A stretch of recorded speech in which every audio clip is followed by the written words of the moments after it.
భారత సైన్యంతో పాటుగా బలూచిస్తాన్ లిబరేషన్ ఆర్మీ ఇప్పుడు పాకిస్తాన్ సైన్యానికి కొరకరాని కొయ్యగా మారాయా? భారత్ సైన్యం అలాగే బలూచిస్తాన్ లిబరేషన్ ఆర్మీ పేరు చెప్తేనే పాకిస్తాన్ సైన్యం వెన్నులో వణుకు మొదలవుతోందా అంటే అవుననే సమాధానం ఇస్తున్నారు కొంతమంది అంతర్జాతీయ నిపుణులు.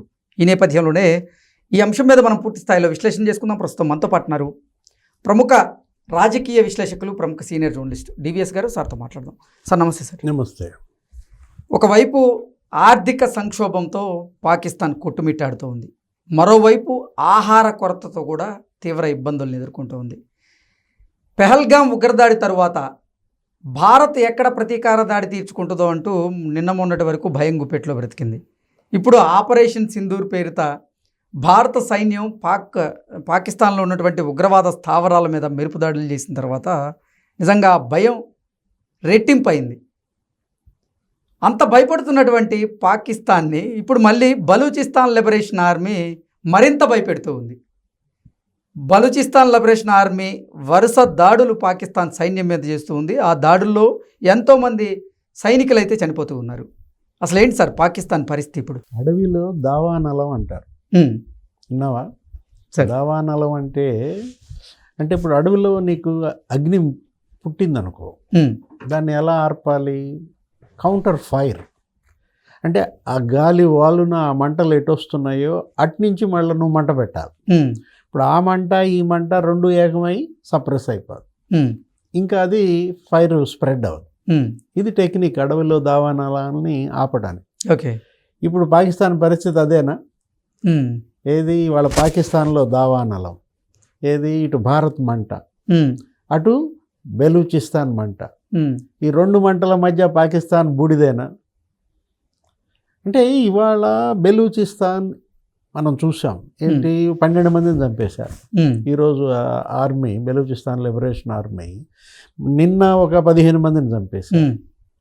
ఇటు భారత్ సైన్యం నిన్న ఉగ్రవాద శిబిరాలు 25 నిమిషాలు, ఏది అర్ధరాత్రి 1:05 నుంచి 1:30 దాకా నీకు 9 మిసైల్స్ మొత్తం కొట్టేసినాయి. 24 మిసైల్స్, 25 నిమిషాలు 24 మిసైల్స్, 9 స్థావరాలు నేలమట్టం. ఏది మొత్తం బఫలాపూర్ కానీ లేకపోతే అటు ఆ సియల్ కోట్ కానీ, అసలు అతను ఏది ఆ లష్కరే తోయిబా స్థావరం కానీ మొత్తం నాశనం చేసిన పరిస్థితుల్లో స్కాల్ఫ్, ఏంటి ఆ మిసైలు? స్కాల్ఫ్ అన్నమాట. అంటే ఏంటి దాని పేరు? Shadow, smart shadow. అసలు మామూలుగా గురి చూసి కొట్టిందంటే మామూలుగా కొట్టదనమాట. అదేవిధంగా ఇంకా బాంబులు, హ్యామర్, ఆ బాంబు పేరేంటి? హ్యామర్ బాంబులు. స్కాల్ఫ్ మిసైల్స్, హ్యామర్ బాంబులు మామూలుగా కాదనమాట. నిన్న జరిగిన దాడి అది మెరుపు దాడి, అసలు నిప్పులు గక్కిన పరిస్థితుల్లో అతనెవరు? మౌలానా మసూద్ అజర్.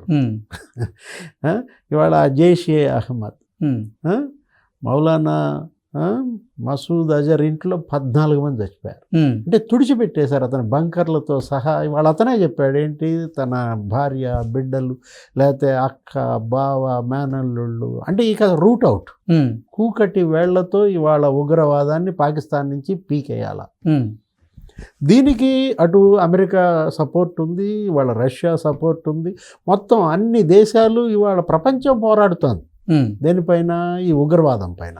ఉగ్రవాదం బాధిత దేశంగా భారతదేశానికి వాళ్ళందరూ మద్దతుగా నిలబడిన పరిస్థితుల్లో పాకిస్తాన్ ఏంటి, అటు బెలూచిస్తాన్ ఇటు భారత్ దాడికి ఉక్కిరి బిక్కిరి అవుతుందా? ఇప్పుడు ప్రధాని మోడీ ఇంకో టార్గెట్ తీసుకున్నారు సార్. ఏంటిది? దీన్ని ఎలా చూడాలంటే బెలూచిస్తాన్ విముక్తి పోరాటంగా చూడాలి. ఇది ఉగ్రదాడుల నిర్మూలన పోరాటం అది వేరే విషయం. ఇది ఆ రోజు బంగ్లాదేశ్ విముక్తి పోరాటం. అవును, 1971 ఇందిరాగాంధీ. పాకిస్తాన్ అప్పుడేంటి, తూర్పు పాకిస్తాన్, పశ్చిమ పాకిస్తాన్ అనేవాళ్ళు. పాకిస్తాన్ ఇప్పుడున్న పాకిస్తాన్ పశ్చిమ పాకిస్తాన్ అనేవాళ్ళు, మన దాన్నేమో తూర్పు పాకిస్తాన్ అనేవాళ్ళు. ఏది? బంగ్లాదేశ్. దానికి ఆ పేరు పెట్టిందే మనం అనమాట. అప్పట్లో ఇందిరాగాంధీ బంగ్లాదేశ్గా దాన్ని ప్రకటించి ఇవాళ దానికి స్వేచ్ఛ స్వాతంత్రాలు ఇచ్చారు. అఫ్ కోర్స్ ఇప్పుడు బంగ్లాదేశ్ కూడా మన మీద కొంచెం కారాలు మిరియాలు నూరుతుంది, అది వేరే విషయం. అటు చైనా, పాకిస్తాన్కి మద్దతుగా. అంటే అటు పాకిస్తాన్, ఈ చైనా, ఈ బంగ్లాదేశ్ వీటిని తీసుకుని మన మీద ఏదో మనల్ని ఉక్కిరిబిక్కిరి చేయాలని చూస్తే బెలూచిస్తాన్ లిబరేషన్ ఆర్మీ మంట పెట్టిందా? ఇవాళ బెలూచిస్తాన్ ఏంటి, అక్కడ వాళ్ళకి మొత్తం అంతా ఎడారే సార్. నీకు అక్కడ మహా ఉంటే వ్యవసాయ భూములు ఎంత ఉన్నాయి? 5%. పాకిస్తాన్లో ఉన్న వ్యవసాయ భూముల్లో పండిన పంట దిగుబడులతోనే వాళ్ళ బెలూచిస్తాన్ బతకాలి. అలాంటి వాళ్ళని వీళ్ళు ఏం చేశారు, అణిచేశారు, బాంబు దాడులతో గగ్గోలు పెట్టించారు. ఒక పాకిస్తాన్ ఆర్మీ అసలు ఏది, అదొక శత్రు దేశంగా బలూచిస్తాన్ని. ఇప్పుడు వాళ్ళు విముక్తి పోరాటం మనం చూసాం. ఇటు భారత్ మరి వాళ్ళకు కూడా ఎవరికైనా మద్దతు ఇస్తుంది. వాళ్ళు ఏది స్వేచ్ఛ స్వాతంత్రాలు పొందాలనుకున్నప్పుడు మనం గతంలో బానిస రాజ్యంగా మనం అనుభవించిన నష్టాలు మనకు తెలుసు. అప్పుడు ఇంగ్లాండ్ పరిపాలనలో మనం అప్పుడు పెద్ద స్వాతంత్ర పోరాటం అప్పుడు జరిపిన నేపథ్యంలో ఇప్పుడు బెలూచిస్తాన్ స్వాతంత్ర పోరాటానికి ప్రధాని మోడీ మద్దతు ఇస్తారు. మొన్న కూడా ప్రకటించారు, ఏది నాకు అనేక కాంప్లిమెంట్స్ వస్తున్నాయి, ఏది అటు అనేక ఆ దేశాల నుంచి కూడా నన్ను పొగుడుతూ సందేశాలు పంపిస్తున్నారంటూ వాళ్ళకి న్యాయం చేస్తాం, బాధితులందరికీ మేము అండగా ఉంటామని ఆయన ఇచ్చిన హామీ. పాకిస్తాన్ అటు బెలూచిస్తాన్లో కానీ ఇటు భారత్లో కానీ జమ్మూ కాశ్మీర్లో కానీ ఈ రావణ కాష్టం, ఈ కాష్టాన్ని రగిల్చేందుకు ఒక్కో ఉగ్రవాది పైన $10 లక్షల ఖర్చు పెడుతుంది. ఒక్క ఉగ్రవాది పైన $10 లక్షల అంటే ₹1 కోటి. దగ్గర దగ్గర మన కాశ్మీర్లోనే ఒక 5,000 మంది ఉగ్రవాదులను చేయాలని, 2,000 నుంచి 5,000 ఉగ్రవాదులు. ఏంటి ఈ సెన్సర్ ఆపరేషను లేదా ఈ కంచె వేసుకోవటం, వీటన్నిటి ద్వారా ఇవాళ ఉగ్రవాదులను మనం కాశ్మీర్లోకి రాకుండా కట్టడి చేశాం. అయినా ఇప్పటికీ 300 మంది ఉగ్రవాదులు, అంటే ఒక్కొక్కటి మీద ₹1 కోటి వెదజల్లుతున్నారంటే, ఇప్పుడు ప్రపంచ బ్యాంకు మొన్న ఇచ్చిన నిధులు కానీ లేకపోతే ఏడీబీ ఇచ్చిన నిధులు కానీ అటు పాకిస్తాన్లో లేకపోతే బెలూచిస్తాన్లో అక్కడ ఆహార సరఫరా కానీ ఆకలి కేకలు రూపుమాపడానికి ఖర్చు పెట్టకుండా వీళ్ళకి ఆయుధాలు, వీళ్ళకి ఉగ్రవాద శిక్షణ శిబిరాలు, ఎవరు మౌలానా మసూద్ అజర్ అతను చేసే పని అదే, లేకపోతే ఆ లష్కర్ ఏ తోయిబా అతను చేసే పని అదే అన్నమాట. ఇవాళ అటు లష్కర్ ఏ తోయిబా లేకపోతే ఇది జైషే మహమ్మద్ 2 కళ్ళుగా ఇవాళ పాకిస్తాన్ ఇవాళ మన పైన ఉగ్ర నిప్పులు కురిపిస్తున్న నేపథ్యంలో మనం ముందు అసలు ప్రధాని మోడీ రాజ్నాథ్ సింగ్ రక్షణ మంత్రిని అభినందించడం సరే, అసలు అభినందించాల్సిన మరో వ్యక్తి ఎవరో తెలుసా? ఎవరు సార్? అజిత్ డోవల్.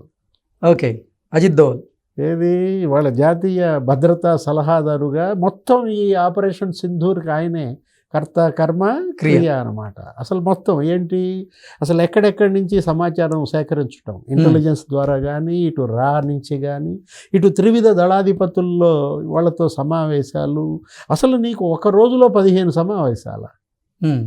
మరోవైపు అటు అమెరికా, ఇటు చైనా, ఇటు లేకపోతే ఇటు జపాన్, రష్యా, ఇప్పుడు ఇజ్రాయెల్, వీళ్ళందరికీ కూడా ఎప్పటికప్పుడు ఈ దాడుల వివరాలు తెలియజేయడం, అంటే విదేశాల మద్దతు కూడగట్టడం, వాళ్ళ క్రియాశీలక భూమిక అజిత్ డోవల్.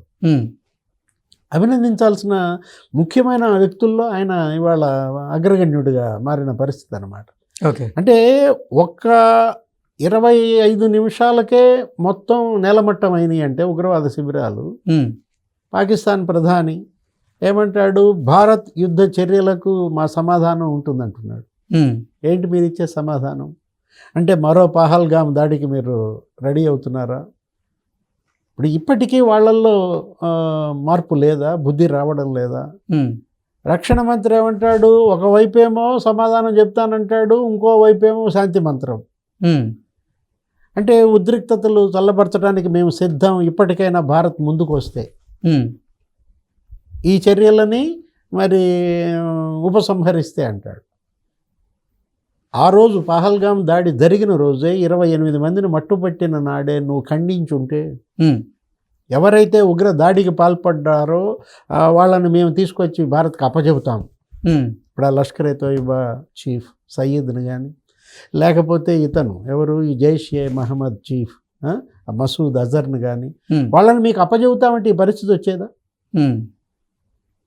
నువ్వు ఉగ్రవాద శక్తులకు నువ్వు ఊతంగా మారావు, నీ భూభాగం మొత్తం వాళ్ళకి అడ్డగా మార్చావు, చివరికి వాళ్ళ ప్రజలని ఆకలి కేకలకి గురి చేస్తున్నావు. ఎవరిది తప్పు? అంటే రేపు బలయ్యేది ఎవరో తెలుసా? సార్, పాకిస్తాన్ ప్రధాని షహబాజ్ షరీఫ్. అంతిమంగా బలయ్యేది అతను అన్నమాట. రేపు పొద్దున రాబోయే రాజకీయ తీర్పు, ప్రజలు అక్కడ ఎన్నికలు జరిగితే ఫస్ట్ ఓడించేదే షహబాజ్ని. ఎందుకంటే అసలు ఇవాళ పాక్ ప్రధాని లేకపోతే ఈ రక్షణ మంత్రి వాళ్ళే చెప్పారు ఏమని, మా దేశం ఉగ్రవాదానికి ఊతం ఇస్తోంది, పెంచి పోషిస్తున్నాం అన్నది ఎవరు? రక్షణ మంత్రి ఆసిఫ్. ఇమ్రాన్ ఖాన్ ఒప్పుకున్నాడు ఆ మాట. మాజీ ప్రధాని ఇమ్రాన్ ఖాన్ ఇప్పుడు కాదు ఎప్పుడో ఒప్పుకున్నాడు. లష్కర్ ఎ తోయిబాకి పాకిస్తాన్కి ఉన్న సంబంధాలు, లేకపోతే ఈ జైషే మహమ్మద్కి వాళ్ళకి ఉన్న సంబంధాలు. దావూద్ ఇబ్రహీం ఎవరతను? అంటే వీళ్ళందరినీ అసలు కసబ్ ఈ బ్యాచ్ అందరికీ అక్కడే శిక్షణ. ఏది నిన్న కొట్టిన ప్లేస్ 26/11 దాడులకు పాల్పడిన వారి ఉగ్రవాదులు ఎవరైతే ఉన్నారో ఆ ఉగ్రవాదుల శిక్షణ పొందిన కేంద్రాలన్నీ కూడా నిన్న నేలమట్టం అయినాయి. ట్రంప్ మాట్లాడారు, అమెరికా అధ్యక్షుడు ట్రంప్ కూడా, రెండు మాకు కావలసిన దేశాలే, ఇప్పటికైనా ఇప్పుడు మీ పహల్గామ్ దాడికి భారత్ ప్రతి దాడి చేసింది కాబట్టి నువ్వు మూసుకోమంటున్నాడు. సైలెంట్గా ఉండండి, ఇక మీరు ప్రతి దాడులకు పాల్పడొద్దని పాకిస్తాన్కి ఆయన హెచ్చరించిన నేపథ్యంలో ఏది చెల్లుకి చెల్లు. కాబట్టి ఇంకా మీరు సైలెంట్గా ఉండకపోతే మళ్ళా మీరు ఇలాంటి దాడులు కనుక పాల్పడితే భారత్ మరి మీ పైన యుద్ధానికి సిద్ధమైతే నేను చేయగలిగిందేమీ లేదని కూడా ఇవాళ అమెరికా రక్షణ మంత్రి కూడా పేర్కొన్నారు. అసలు ప్రపంచ దేశాలన్నీ కూడా ఇవాళ భారత్కి మద్దతుగా ఉన్నాయి. ఆపరేషన్ సింధూర్ ఇదేంటి? మన సింధూరం కోసం మన పోరాటం, కాశ్మీర్ కోసం పోరాటం. ఇవాళ ఏంటి? అక్కడ కాశ్మీర్ని ఉగ్రవాద రహిత రాష్ట్రంగా మార్చాలా. వీళ్ళు పని అదే పెట్టుకున్నారన్నమాట. ఏంటి? యువతను ఆకర్షించటం. ఇప్పుడు ఇందాక చెప్పాను, ఒక్కొక్కడి మీద ఎంత $10 లక్షల అంటే ₹1 కోటి ఖర్చు పెడుతున్నారంటే వీళ్ళు ఒక్కొక్క ఉగ్రవాది మీద. రాళ్ల దాడుల్ని, లేకపోతే ఈ వాహనాల దహనం చేయటము, వీటన్నిటినీ వాళ్ళని లోకల్ యూత్ని వాడుకుని వాళ్ళకి ఎంత ఇస్తారు? ఖాళీగా ఉన్న పిల్లల్ని చేరదీయడము, ఒక్కొక్కడికి 500. సరే, రాళ్ల దాడి పాల్పడతావా? 500 తీసుకో. లేకపోతే దాడికి పాల్పడతావా? 10,000. అంటే ఒక రేట్ ఫిక్స్ చేశారనమాట పాకిస్తాన్ ప్రభుత్వం. రాళ్ల దాడికి ఏమో 500 మనిషికి ఇస్తామని, లేదు ఏదైనా తగలబెట్టినా లేకపోతే ఏదన్నా కాల్పులు జరిపినా 10,000 ఇస్తామని వాళ్ళని, యువతని ఎలా తప్పుదారి పట్టిస్తున్నారు, ఉగ్రవాదం వైపు మారుస్తున్నారు, టెర్రరిస్టులుగా చేస్తున్నారు.